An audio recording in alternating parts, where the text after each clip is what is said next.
नमस्कार। यो इमेज च्यानलको विषय संवादमा यहाँलाई हार्दिक स्वागत छ। म सरोज अधिकारी। नेपाली कांग्रेसको महासमिति बैठक काठमाडौँमा निकै सकसपूर्ण ढंगबाट सकिएको छ। कांग्रेसले केही निर्णयहरू गरेको छ र आन्तरिक संगठनका सन्दर्भमा पनि उसले केही महत्त्वपूर्ण दस्तावेजहरू पारित गरेको छ। तर नेपाली कांग्रेसको यो महासमिति बैठकलाई हेरिरहेकाहरूले जति खोजेका थिए त्यति पाइरहेका छैनन् भन्ने टिप्पणी पनि बजारमा सुरु भइसकेको छ। खासगरी विश्लेषकहरूले कांग्रेसको महाधिवेशन औपचारिकतामा सीमित रह्यो भनिरहेका छन् र स्वयं कांग्रेसका महासमिति सदस्यहरू पनि घर फर्केर जाँदाखेरि गुनासो विहीन बनेका छैनन्।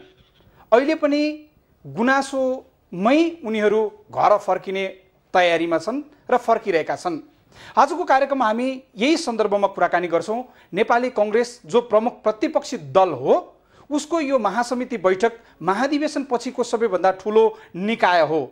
यो महासमिति बैठकले के गर्यो, उसका भावी रणनीतिहरू के हुनेछन् र अहिले प्रमुख प्रतिपक्षी दलको रूपमा उल्ले गर्ने क्रियाकलापहरू कसरी अगाडि बढ्छन् भन्ने सन्दर्भमा कुराकानी गर्छौं। कुराकानीका लागि आज हामीसँग नेपाली कांग्रेसका उपसभापति विमलेन्द्र निधि आजको कार्यक्रममा अतिथिको रूपमा हुनुहुन्छ।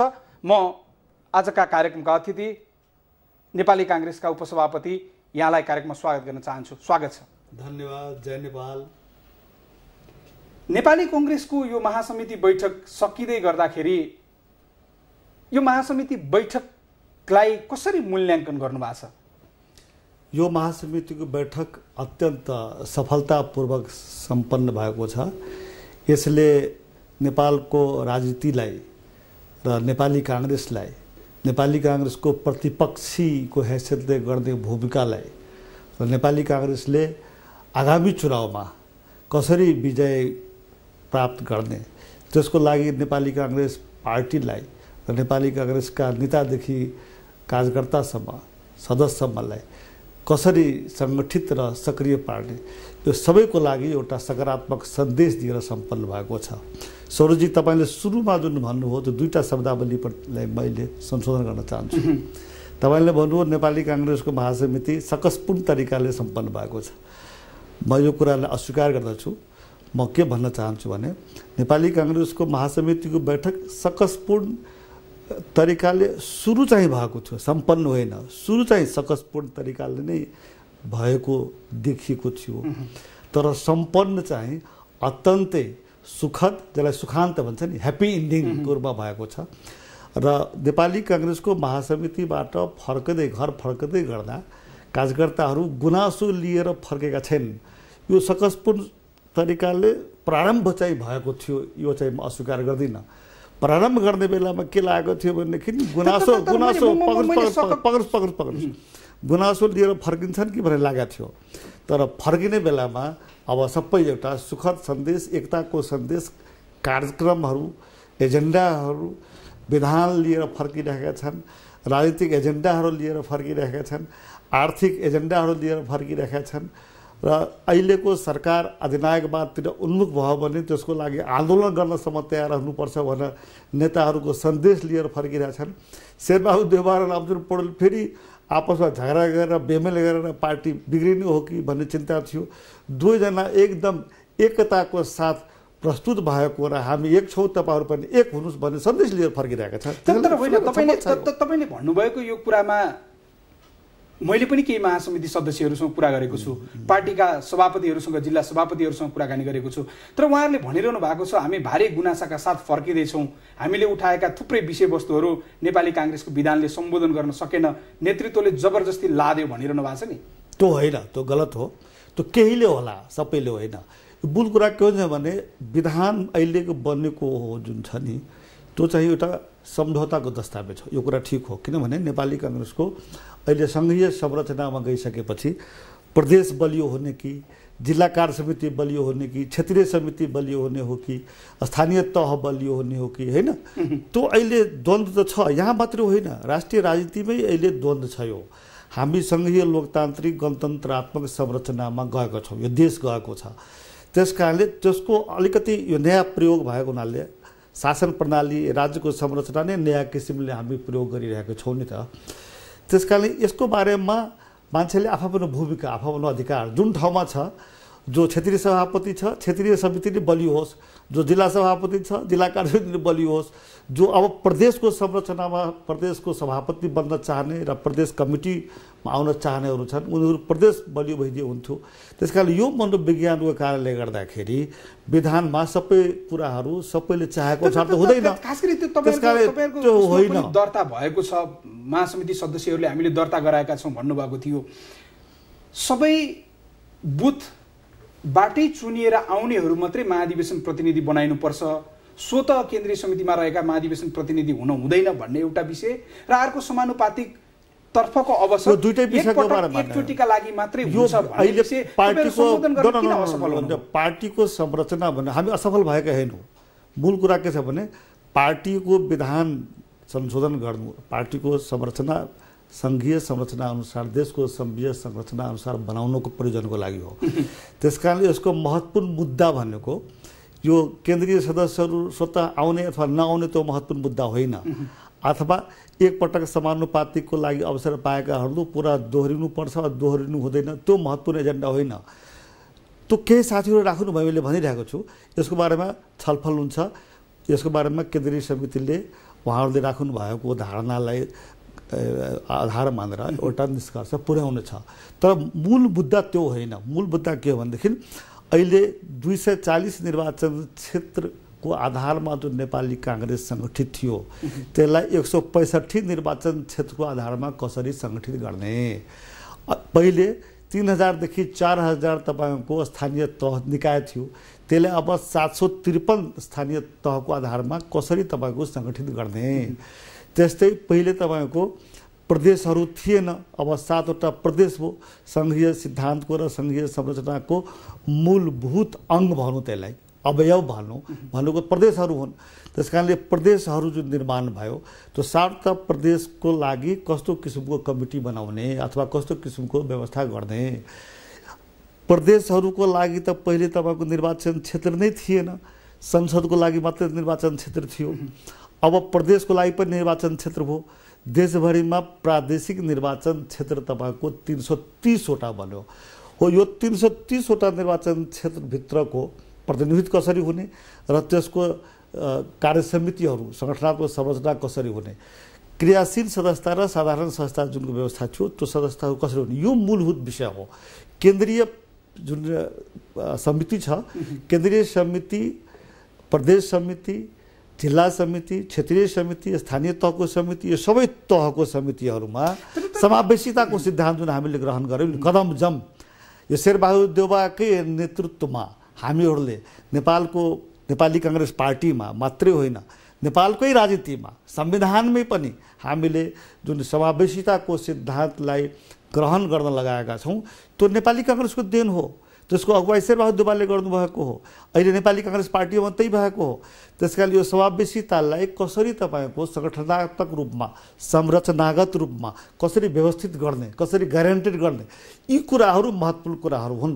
त्यसमा यी कुराहरू हामीले व्यवस्थित गर्न, वैधानिक रूपमा व्यवस्थित गर्न सफल भएका छौँ। तपाईँले भनेका यी कुराहरू व्यवस्थित गर्दै गर्दाखेरि सङ्गठनमा आधारको रूपमा मानिने महासमिति सदस्यहरू जो स्थानीय तहका अगुवाको रूपमा पनि रहन्छन्, उनीहरूको चित्त दुखाएर उनीहरूलाई तपाईँ जानी यो चित्त दुखाउने कुरा मात्रै गरिरहनु भएको छ। मलाई यो बताउनुहोस्, अहिले पार्टीको सङ्गठन संरचना निर्माण गर्न केन्द्रीय समितिको सदस्य अथवा समानुपातिको अवसर दिन नदिने त्यही नै महत्त्वपूर्ण कुरा हो कि 7वटा प्रदेशको कमिटी कसरी बन्दछ, 165 निर्वाचन क्षेत्रबाट अब हुने महाधिवेशनमा जसले सभापतिको निर्वाचन गर्छ, जसले उपसभापतिको निर्वाचन गर्छ, जसले महामन्त्रीको निर्वाचन गर्छ, त्यो प्रतिनिधिको निर्धारण कसरी गर्ने त्यो महत्त्वपूर्ण कुरा हो सङ्गठनको लागि। तर आधार त त्यही हो। तपाईँको टेलिभिजनको लागि स्टुडियो महत्त्वपूर्ण कुरा हो कि टेलिभिजनको लागि, तपाईँको टेलिभिजनको लागि यो कसरी एयर हुन्छ त्यो महत्त्वपूर्ण कुरा हो कि तपाईँको टेलिभिजनको लागि समाचार र त्यसको लागि जो अन्तर्वार्ताको जुन तपाईँको यो कार्यक्रमहरू हुन्छ कार्यक्रम त्यो महत्त्वपूर्ण कुरा हो कि कसको सरुवा भयो कसको बढुवा हो, हामीलाई त के मतलब छैन नि त, तपाईँको लागि के मतलब छैन नि त। यो विधान उत्कृष्ट छ भन्ने तपाईँको दाबी छ? यो होइन, फेरि अब यो विधान अहिलेको परिस्थिति मैले भने यो विधान जसरी देशको संविधान विभिन्न धारणा राख्नेहरूको विभिन्न विचारधाराहरू विभिन्न विपरीत विचारधारा राख्नेहरूको बीचको एउटा सम्झौताबाट यो संविधान बन्यो नि त देशको संविधान सबैले कम्प्रोमाइज गर्नु पर्यो कतिपय आफ्नो धारणाहरूलाई सबैको त्यहाँ प्रतिबिम्बित हुन सकेन त्यही पनि देशलाई एउटा संविधान चाहिन्छ देशलाई संविधानै प्राप्त भयो भने देशै असफल हुन्छ त्यस्तै नेपाली कांग्रेसको विधान बनाउनको लागि हामीले के गर्यौं भनेदेखि थरीको विचारहरू थियो विभिन्न विचारहरू थियो क्षेत्रीय समितिबाट प्रतिनिधित्व हुनुपर्छ प्रदेशलाई नै सबभन्दा कार्यकारी अधिकार दिनुपर्दछ जिल्ला सभापतिहरूले जिल्लालाई नै जिल्ला समितिलाई नै बलियो बनाउनु पर्छ केहीले चाहिँ हैन संविधान अनुसार अब जिल्ला विकास समिति समन्वयकारी समिति भयो त्यसै नेपाली कांग्रेसको विधानमा पनि जिल्ला समितिहरूलाई समन्वयकारी बनाउनु पर्दछ प्रदेश समितिहरू बलियो बनाउनु पर्छ यी विभिन्न फरक विचारहरू आइरहेको बेलामा अहिलेलाई अब त्यो यदि त्यस्तै अति हामीले विचारको रूपमा रहिरहेको कुरालाई अतिवादी दृष्टिकोणले अथवा आफ्नो अडानमै कायम रहने हो भनेदेखि विधानै बन्दैन त्यसकारण नेपाली कांग्रेसको विधान बन्नु सबभन्दा महत्त्वपूर्ण कुरा हो उपलब्धि हो विधानै नबनिएको महासमिति तपाईको सम्पन्न गराउनेतिर पनि केही साथीहरू लागेका थिए केही बाहिरको पनि शेरबहादुर देउबा र रामचन्द्र पौडेल दुईटै हिजो भन्नु भएन शेरबहादुरजीले रामचन्द्र पौडेलले हामी दुवैजनालाई खाडलमा तपाईको फाल्न कोशिश गर्ने तत्त्वहरू पनि पराजित भएको छ विधान नै आउँदैन है यो महासमितिले विधानै दिन सक्दैन यो महासमितिबाट विधान नल्याउने तपाईको पनि तत्त्वहरू नेपाली कांग्रेसभित्र खेल्न खोजेको थियो ती सबै कुरालाई परास्त गरेर यो महासमितिले नेपाली कांग्रेसले विधान बनाउन सफल भएको छ विधान लिएर साथीहरूको अब यसमा कतिपय कुराहरू प्रयोग गर्दै अभ्यास गर्दै जाँदा संशोधन पनि हुन सक्छ तपाईँ एउटा कुरा भन्छु है म देशको संविधान जारी भएको बेलामा जसरी हामीहरू नेपाली कांग्रेसले मधेसको मुद्दालाई सम्बोधन गर्नको लागि यो संशोधन आवश्यक छ सुरुमा एमाले संशोधन गर्न मानेन हामीले के भन्नु भनेदेखि यो संविधान जारी गरौँ यो संविधान जारी गर्न साथ यो संविधानमा हामी संशोधन गराउँछौँ नेपालको संविधानको बारेमा नेपाली हिजो पास भएको विधान आजै संशोधन हुन सक्छ भनेर भनिरहनु भएको छ तपाई आफैलाई पनि भित्र कतै चाहिँ यो विधानमा कमजोरी छ भन्ने लागेको छ अघि हैन विधान पहिलो कुरा के भनेदेखि विधान बन्यो महासमिति विधान दिन सफल भयो विधान बन्दैखेरि सम्झौताको विधान बनेको हो र अब आगामी दिनमा अभ्यास गर्दै जाँदा प्रयोग गर्दै जाँदा यसमा कुनै कमी कमजोरी देख्यो भनेदेखि यो गतिशील संविधान हो लोकतन्त्रमा विश्वास गर्ने पार्टी हामी हौं संशोधन हुँदै जान्छ कुन आश्चर्यको कुरा हो पूर्णबहादुर खड्काले नै स्वयं जो मसौदा समितिको संयोजक हुनुहुन्छ त्यसले पेश गर्नुभयो उहाँले पनि भन्नुभयो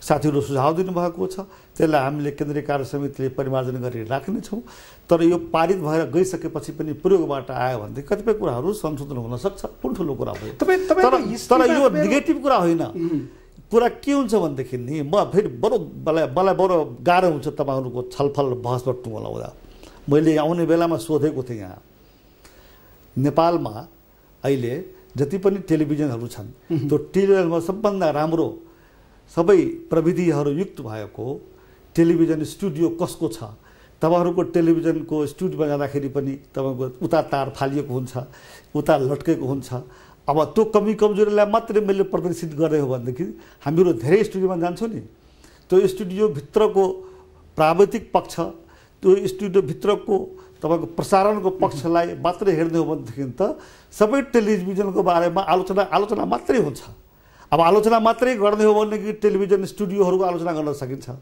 तर त्यसको राम्रो पक्ष के हो भनेदेखि टेलिभिजनको तपाईले दृश्यबाट पनि वक्ताको देशको जनताको बीचको घटनाक्रमहरूको विचारहरूको तपाईको देशमा सम्प्रेषण गरिरहनु भएको छ तपाईले मेरो विचार सरोजीको माध्यमबाट सम्प्रेषण भयो त्यो महत्त्वपूर्ण कुरा हो कि यो टेबल मिलेन यो कुर्सी मिलेन त्यो महत्त्वपूर्ण कुरा हो त्यसकारणले हामीले कुनै पनि चीजलाई हेर्ने दृष्टिकोण जुन हुन्छ नि ठिकै छ म यहीँनेरि आउँदैछु जस्तो तपाईहरु लामो समयसम्म नेपाली कांग्रेस सभापतीय पद्धतिमा रह्यो र तपाईहरुको हिस्ट्रीले नै त्यही देखाइरहेको छ तर अहिले आउँदै गर्दाखेरि एकाएक यो पदाधिकारी सबै निर्वाचित गर्ने भन्ने जुन विधानमा व्यवस्था गर्नुभएको छ यो व्यवस्थाले नेपाली कांग्रेस बलियो हुने र तपाईहरु भित्रको अराजकता कम हुने हुन्छ यसको दुईटै कुरा हो एउटा कुरा के भनेदेखि सभापतिलाई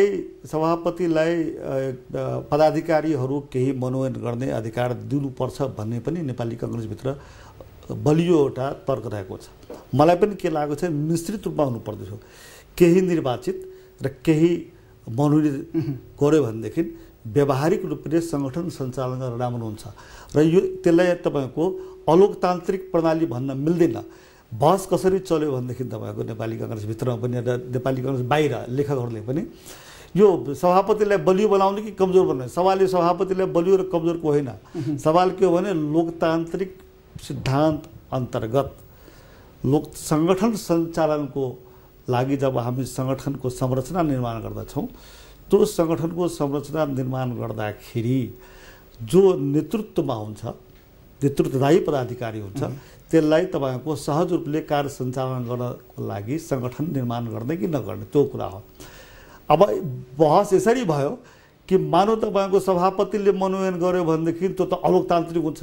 मैले छलफलमा अनौपचारिक छलफलमा भने कुन देशमा कुन लोकतन्त्रको परिभाषा अन्तर्गत इलेक्टेड अथोरिटीले कहिले मनोनितै गर्नु हुँदैन।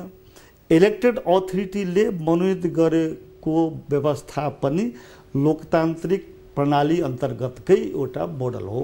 डेमोक्रेटिक मोडल अन्तर्गत पनि के संसारमा यस्तो छ कि हरेक पद र हरेक निकायहरू तपाईँको निर्वाचितै हुन्छ भनेर? निर्वाचित अथोरिटीबाट तपाईँको यदि मनोनयन गरिन्छ भनेदेखि त्यो पनि एउटा लोकतान्त्रिक प्रणालीको अङ्गको रूपमा मानिन्छ। त्यस कारण मैले यसलाई के भनेदेखि राम्रो हुन्थ्यो।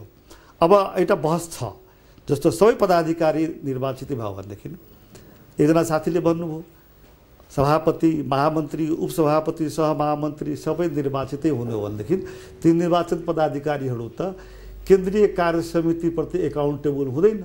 केन्द्रीय कार्य समितिले कुनै बेला उसलाई क्वेसन गर्यो भनेदेखि उसले भन्छ कि म तपाईँहरूप्रति उत्तरदायित्व छैन, मलाई निर्वाचन गरेको महाधिवेशन प्रतिनिधिहरूले हो, त्यस कारणले महाधिवेशन प्रतिनिधिप्रति मात्रै म उत्तरदायी छु भनेर भन्यो भने त्यो दिनमा गएर तपाईँको के हुन्छ भने केन्द्रीय समिति र पदाधिकारीको बिचमा कन्फ्लिक्ट हुन सक्छ। त्यस कारण त्यो कन्फ्लिक्टलाई अनुमान गरेर केही म्यानेज गर्नु भन्ने पनि हो। अहिले तपाईँहरूका नेताहरूका चरित्रहरू हेर्ने हो भने पनि त्यो त देखिन्छ नि प्रष्ट रूपमा। यस्तोको बीचबाट गएर यो सबै कुराहरू के छ भने बौद्धिक छलफलमा गर्दै जाने कुरा हो। यहाँ त हाम्रो देशमा कस्तो भइसकेको छ भने तपाईँलाई म छलफल गरिरहेको छु, मैले अलिकति यसलाई छलफलको रूपमा प्रस्तुत गरेँ भनेदेखि लो विवेकले यस्तो भन्यो भनेर भन्छ। त्यस कारणले यो बौद्धिक छलफल हुँदै गर्छ। त त्यसैले म के हुन्छ भने अहिले महासमिति जुन सम्पन्न भएको छ त्यो महासमितिले एउटा डेमोक्रेटिक स्ट्याच्युट लोकतान्त्रिक विधान आफ्नो पार्टीको लागि दिएको छ, त्यो दिनमा सफल भएको छ।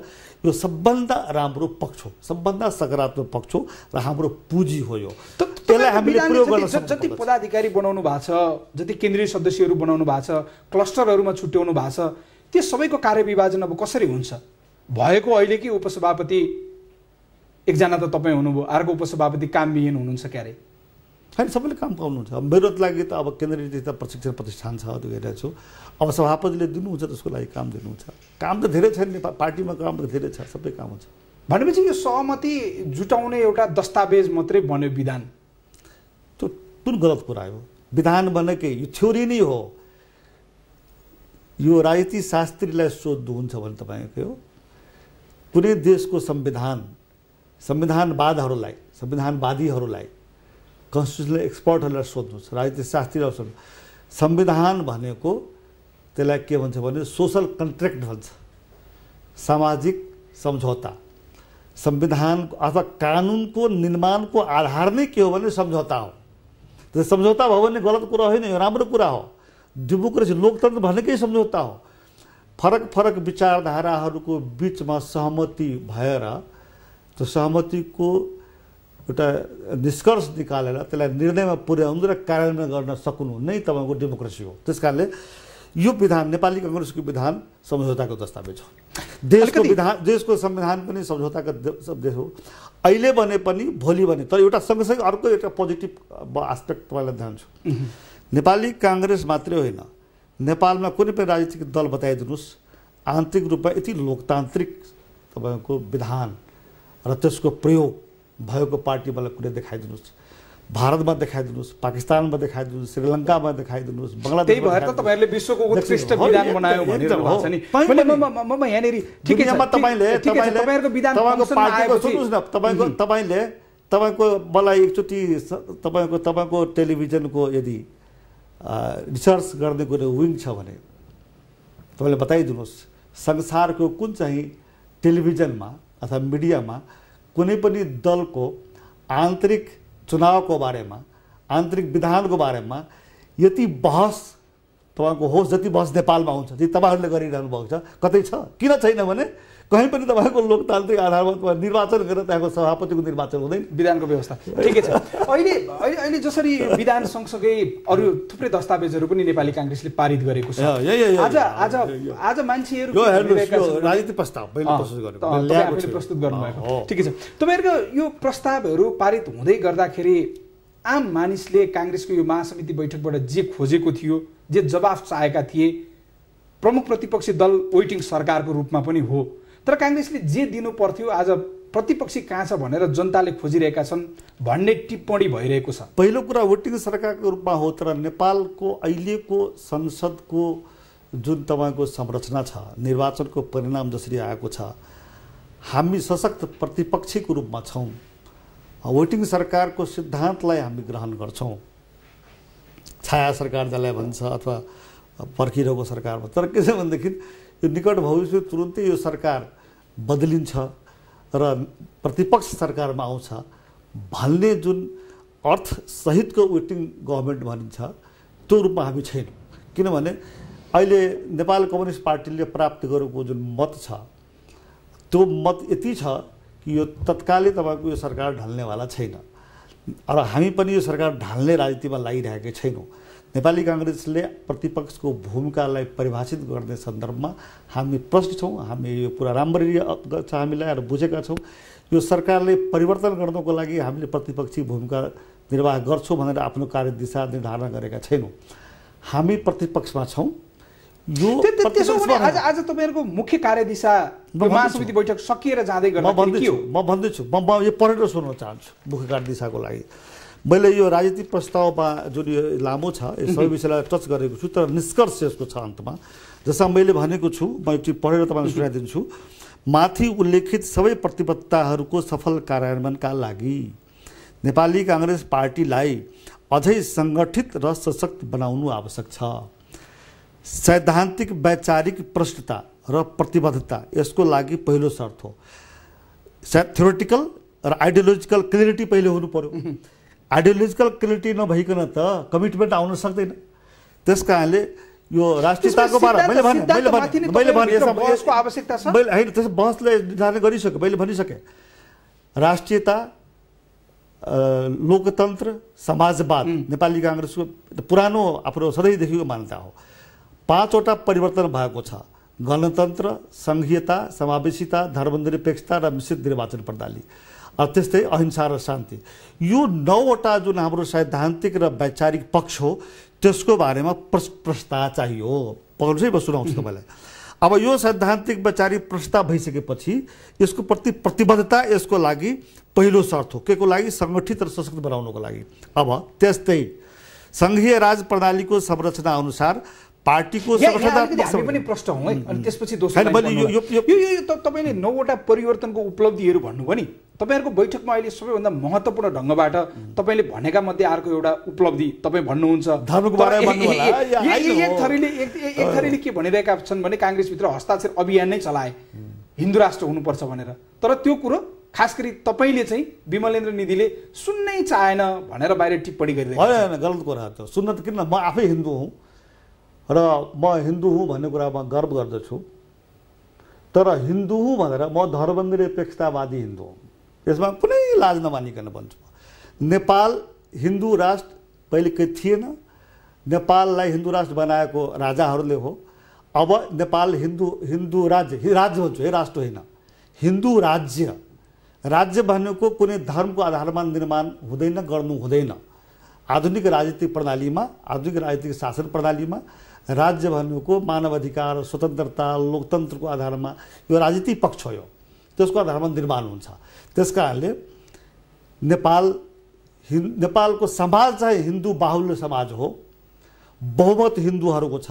यहाँ बौद्ध पनि छन्, जैन पनि छन्, मुस्लिम पनि छन्, क्रिस्चियन पनि छन्। हामी तपाईँको धर्म परिवर्तनलाई निषेध गर्दछौँ। नेपालको संविधानले धर्म परिवर्तनलाई दण्डनीय मानेको छ। नेपाली कांग्रेस त्यसमा विश्वास गर्दछ। धर्मनिरपेक्षता भनेको यो धर्मनिषेध पनि होइन। यहाँ धर्मनिरपेक्षता भनेको धर्म नै मान्नेवादीहरू छन्, नास्तिकवादीहरू छन् भन्ने खालको त्यो होइन।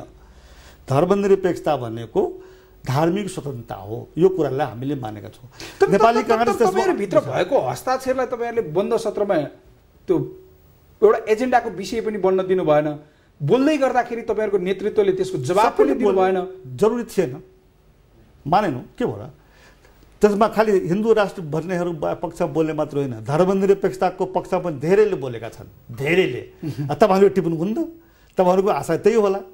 यो समाचार सङ्कलनकर्ताहरू र बहस चलाउनेहरूले के गरिदिन्छन् भने हिन्दू धर्मको बहस चल्यो भने चलाइदिन्छन्, तर धर्मनिरपेक्षताको पक्षमा हिन्दू धर्मको बारेमा जुन हस्ताक्षर अभियान भएको छ यो ठिक होइन नेपाली कांग्रेसको लागि भनेर बोल्ने धेरै महासमिति सदस्यले त्यहाँ बोलेको छ। हामीसँग अडियो भिडियो सबै गरेका छौँ। तर त्यो कुराहरू तपाईँहरू टिप्पणी गरेर समाचार सङ्कलन गरेर प्रसारण गरिदिनुहुन्न। त्यस कारण म तपाईँलाई के बताउँछु भनेदेखि नेपाली कांग्रेस नेपालको संविधानले धर्मनिरपेक्षतालाई स्वीकारेको कुरालाई नेपाली कांग्रेसले पनि स्वीकार गरेको छ। त्यस्तै सनातन धर्मलाई संरक्षण गर्दै जानुपर्छ, राज्य कर्तव्य हो भनेर संविधानमा लेखिएको छ। त्यो पनि नेपाली कांग्रेस स्वीकार गरेको छ। नेपाली कांग्रेस धार्मिक स्वतन्त्रतामा उहिलेदेखि बिपी कोइरालाले भन्नुभएको छ र बिपी कोइरालाको मौखिक अन्तर्वार्ता होइन। बिपी कोइरालाको उदाहरण दिएर भन्नेहरूलाई म के भन्न चाहन्छु भने बिपी कोइरालाले कुनै मौखिक अन्तर्वार्ता दिएर मात्रै होइन, कहिलेकाहीँ के हुन्छ नि मौखिक अन्तर्वार्ता हुन्छ अनि यो त मिडियावालाले बिगारिदियो भन्ने चलन छ नि हाम्रो देशमा। बिपी कोइरालासँग लिखित रूपमा प्रश्न गरेर बिपी कोइरालाले लिखित रूपमा जवाब दियो कुरा भन्नुभएको छ कि नेपाललाई हिन्दू राज्य भन्नु भनेको झेली हो, हिन्दू राज कहिले थिएन, कहिले गर्नुहुन्न भनेर। त्यसकारण यसको अभाव क्लियर छ। त्यसमा यो हिन्दू राज्यको बारेमा कङ्ग्रेसभित्रको बहस अर्थहीन छ र यो सम्भव छैन भन्ने तपाईँको निष्कर्ष हो? कुनै पनि बहस अर्थहीन होइन। सवाल संहिताको बारेमा मान्छेले भन्दैन। नेपाली कांग्रेस कतिपय पुराना साथीहरूले माफ गर्नु होला कसैलाई लाग्यो भने अझै पनि भन्छन्, कतिपय लेखकहरू लेखेको पनि छन् यो राजतन्त्रले ल्याउनु पर्थ्यो भन्ने पनि छन् नि त। नेपाली कांग्रेसका पुराना साथीहरू जो अहिले साइडलाइन लागिसक्नु भएको छ बेला बखतमा त्यो हिन्दू राष्ट्र ल्याउनुपर्छ, संहिता नै ठिक छैन भन्ने कुनै पनि बहसलाई लोकतन्त्रमा कुनै पनि बहसमाथि बिर्को लगाउन मिल्दैन। तर आधिकारिक निर्णय पार्टीको के हो त भन्ने एउटा कुरा हो। त्यसकारणले आधिकारिक निर्णय के हो त, औपचारिक निर्णय के हो त, नेपाली कांग्रेसको अफिसियल पोलिसी के हो त भन्ने सन्दर्भमा संहिताको बारेमा, धर्मको बारेमा, लोकतन्त्रको बारेमा, विदेश नीतिको बारेमा, समावेशिताको बारेमा अब समावेशिताको कुरा गर्नुहुन्छ नेपाली कांग्रेसमा तपाईँले भन्नुहुन्छ।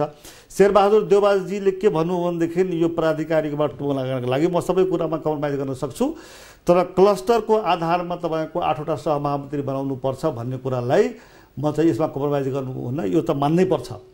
हामीले संविधानमा बनाइसक्यो, हाम्रो पार्टीमा हामीले कदमदम गरेका छौँ। त्यस कारणले त्यसको बारेमा पनि हाम्रो साथीमा तपाईँले बहसको कुरा गर्नुहुन्छ, मलाई थाहा होला त। ठिक छ, हामी पनि छौँ। यो 7-8वटा सहमहामन्त्री छ नि त्यसलाई तपाईँको यो समावेशिताको आधार क्लस्टरको आधारमा नगरौँ, फ्री छोडिदिउँ, भूगोलको आधारमा गर्ने पनि साथीहरू हुन् नि त। तर त्यसलाई हामीले मानेनौँ। हामीले भने होइन, समावेशीमा हामी गइसकेका छौँ। हाम्रो देश समावेशिताको, हाम्रो संविधान समावेशीको सिद्धान्तलाई ग्रहण गरेको छ र नेपाली कांग्रेसको मूल रूपमा यो कन्ट्रिब्युसन हो नेपालको पोलिटीमा। नेपाली कांग्रेस अब यो पनि तथ्य हो, नेपाली कांग्रेस र नेपाली कांग्रेस प्रजातान्त्रिक अलग अलग भएको बेलामा नेपाली कांग्रेस प्रजातान्त्रिकले कदम चला। फेरि कहिलेकाहीँ कुरा के हुन्छ भनेदेखि यो कुरा चल्दाखेरि ल विभिन्न दिदीहरू शेरबहादुरले नेपाली कांग्रेस प्रजातान्त्रिक कुरा ल्यायो।